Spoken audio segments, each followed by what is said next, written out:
My History Hunters reports give a behind-the-scenes glimpse of the astonishing discoveries I make while doing research for my historical novels. This report, Falcons, Camlets, and Food, is the second installment in the series.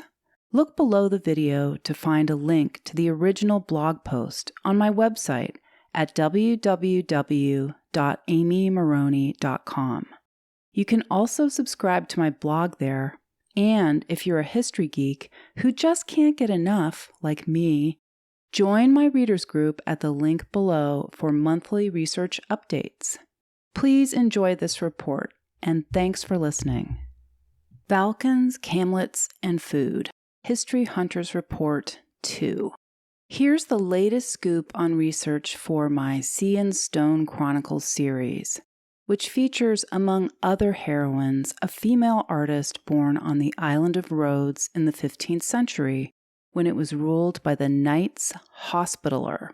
Some of the scholarly articles I've read contain true gems for my writing.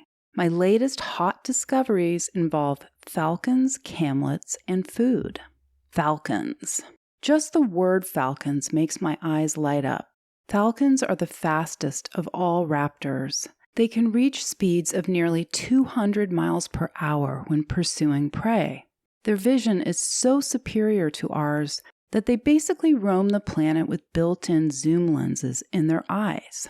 In medieval times, falcons were status pets. Kings, queens, and lesser nobles who could afford it would stock their castles with collections of falcons that were trained by live-in falconers. At the falconer's command, a bird would fly off to hunt and return with the spoils. In the 15th century, the Knights Hospitaller were ruled by a Grand Master, whose palace dominated Rhodes town. Different noblemen assumed the post of Grand Master over the years. However, one thing that stayed consistent was their desire for falcons. Getting the real dirt from letters. One of my favorite sources of falcon lore is a 2-volume book of letters called The Greek Correspondence of Bartolomeo Mineo, translated by Diana G. Wright and John R. Melville Jones. Mineo was dispatched in the late 1400s by the Venetian government to oversee Venice-controlled territory from a base in the Greek town of Nauplion. He later did the same job on the island of Crete, which was also under Venetian rule. Mineo's letters are full of references to both the Turks, who frequently raided the area, but also engaged in some diplomacy with him, and to the Knights Hospitaller, who sailed to Nauplion and Crete during Mediterranean voyages. A few of his letters describe representatives of the French king and others seeking dozens of sacred falcons. This type of falcon, once common to Crete, is now extinct on the island. Thanks, poachers. I also found tantalizing references to a French falconer who worked for the Knights Hospitaller in Rhodes and wrote a book about falconry. Despite my attempts to track it down, the book, written in medieval French, appears to only exist in a few libraries in France. The fallout? My series includes falcons, a falconer, and, even more significantly, his daughter. Camlets. What, you may ask, are camlets? Good question. I'm still trying to get to the bottom of this myself. It appears that camlets were fine fabrics commonly woven of wool from a variety of sources, sometimes mixed with silk and then dyed various colors. There was a thriving camlets industry on the island of Cyprus in the Middle Ages, which persisted until about the time of my story. In the early days, camlets were so rare and costly that only royalty could afford them.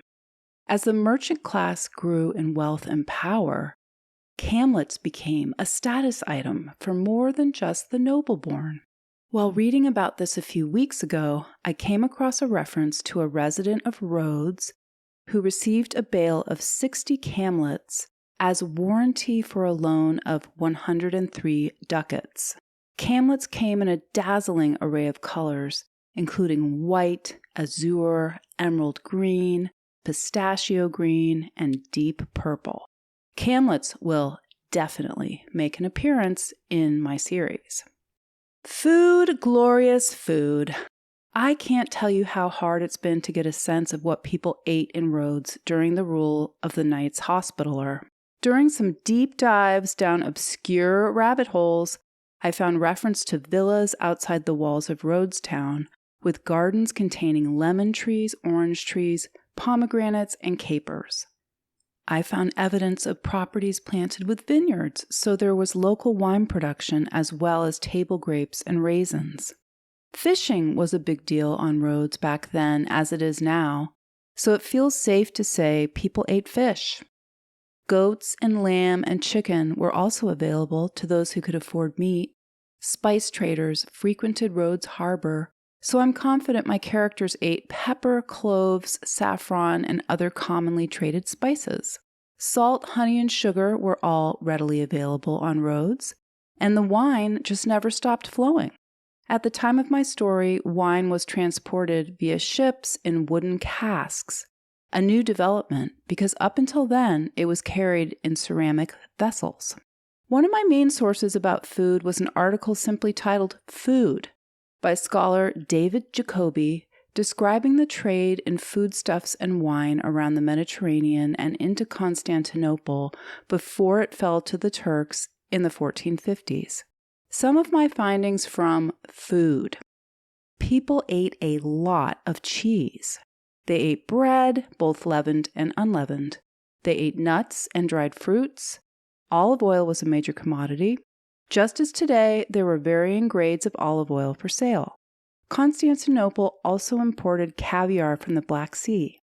In my research, I learned Rhodes saw its share of merchants and traders from the Black Sea, so imports of caviar were likely common there as well. Why focus on obscure historical details? Historical fiction comes to life when writers include vivid details of daily life, such as the food people ate and the clothing they wore, as well as references to trendy cultural phenomena like those glamorous Falcons. The time that goes into retrieving bits of lore, some of which may just get a passing reference in the final story, is critical to the writing process, even though it means I can't churn these books out as quickly as I'd like. I hope you enjoyed this deep dive into medieval Mediterranean history. Stay tuned for my next History Hunters report.